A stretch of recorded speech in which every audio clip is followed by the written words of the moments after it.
Chapter 1, Renaissance, Wallace K. Ferguson. The background of the Renaissance, the problem of the Renaissance, the word Renaissance, R-E-N-A-E, sorry, Renaissance. A friend of mine, young man, was in college class with me in the Renaissance. And after the class, he said the most important thing he learned in the class was how to spell Renaissance. That's sad. There's a footnote. The use of the term Renaissance is denoted to the period in European history without the limitation of specific reference to art or letters. Was made popular by Michaelis Historia de France, Volume 7, 1855.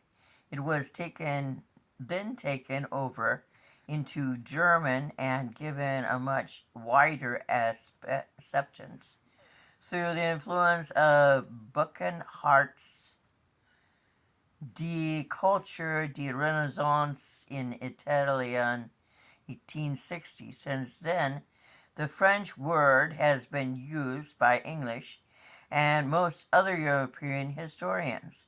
The term has frequently been criticized, but as yet there is no other commonly accepted name for one of the most significant periods of the evolution of European civilization.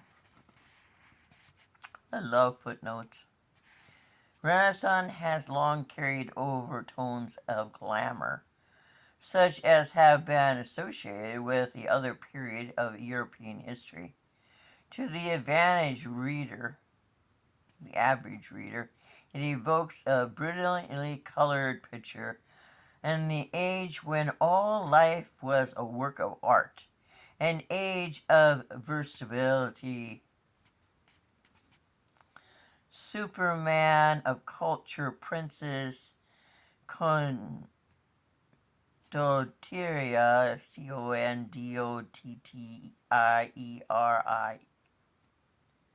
Condottierii, of classical scholars, divinity, gifted painters, sculptures, the age of discovery of the world and of man. The component elements of this picture have been selected from the age itself, but the picture as a whole is largely left by the creative genius of Jacob Bernhardt.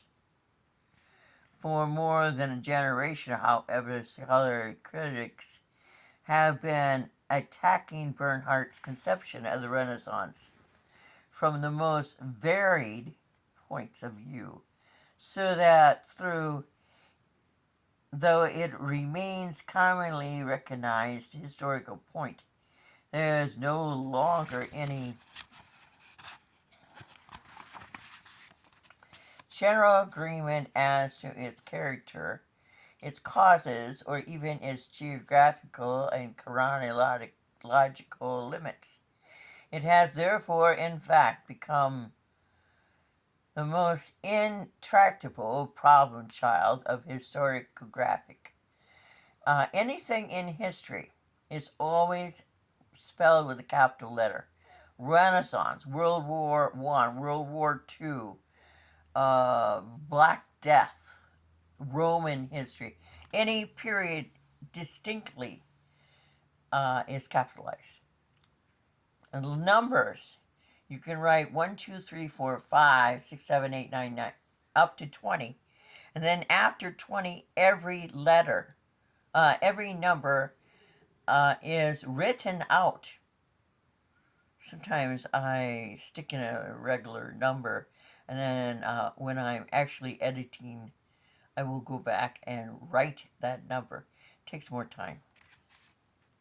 Study of the Renaissance here presented is intended as an essay in the interpretation rather than A narrative of events, the civilization of any age presents a bewildering confusion of a varied and often conflicting characteristics.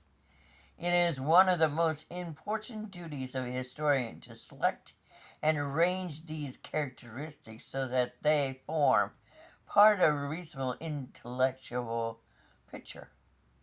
For until that task has been performed, history remains a meaningless chaos without form and void. Historians will, of course, endeavor, above all things, to make his presentation of a period conform as closely as possible to reality. Yet, in the end, it must appear as seen through his eye, from his point of view, and interpreted through the medium of his understanding. And since history is, in this sense, created by a historian, and he in turn is the product of his age and environment, history varies from generation to generation, much like the Bible, and must be constantly reinterpreted.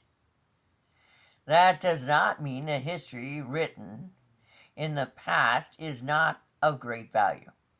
It is indeed indispensable to a student, for each portrayal of an age illuminates, and it from a different angle, and calls attention to essential factors which might easily be overlooked in a disorganized confusion of the original sources. It may be well, therefore, to begin a study by noting briefly the various points of view from which a Renaissance has been presented in the past. The idea that there was a great revival, a rebirth of literature and the arts after 1,000 years of cultural sterility in the 14th and 15th century, originates from the Italian writer of the Renaissance themselves, finding a feudal and accessible literature of the Gothic art of the Middle Ages uncongenial to their taste. They turned for inspiration to the civilization of the Roman and the Greek antiquity, and as their reverse for classical culture grew, it strengthened their contempt for the unclassical forms of medieval art and literature. Thus, from the beginning, the double conception of medieval darkness and subsequent cultural rebirth was colored by the acceptance of classical standards.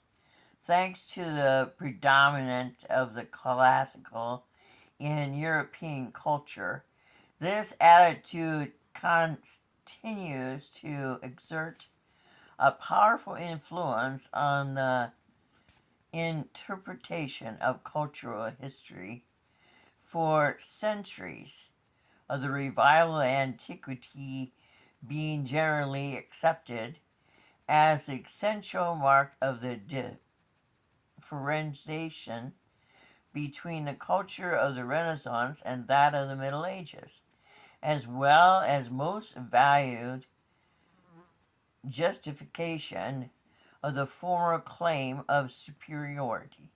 The prejudice of classes was also reinforced and provided with a broader intellectual basis by the Renaissance rationalist of the 18th century in his perpetrating Essential sur les Loisirs, 1756. Voltaire presented the Middle Ages as a dark era of priestly tyranny. In contrast to which the age of the Renaissance, de letters, shone with a bright light of liberate reason. It was in much the spirit that Holleham and Michelet later characterized the Renaissance, and echoes of their thought still ring through most recent histories. But if the classical and the rationalist interpretation exercised a wide and lasting influence, they were not left unopposed. The reaction began with the Renaissance in the late 18th and early 19th centuries. Romantic writers turned a more sympathetic eye to the Middle Ages. Reads well.